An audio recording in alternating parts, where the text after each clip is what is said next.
आज सांगून खूप आनंद होते आणि आज तिचा खूप अभिमान वाटते.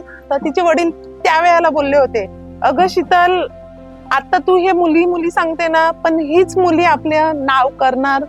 तो क्षण मला आत्ता आठवते.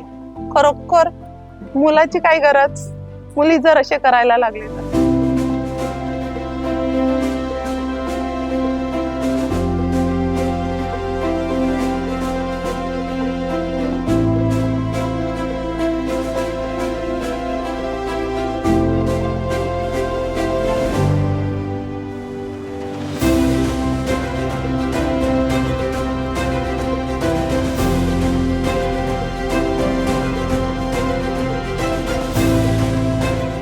आज फार आनंद होतोय मला.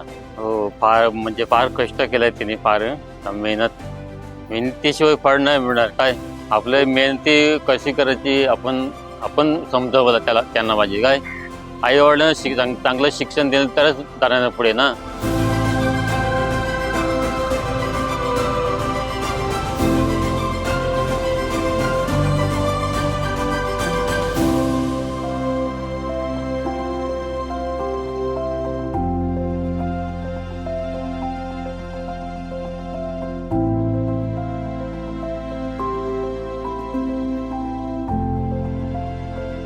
जर एका छोट्या गावात तर 4 IAS होऊ शकतात, तर आपल्या प्रत्येक गावात का होऊ शकणार नाही.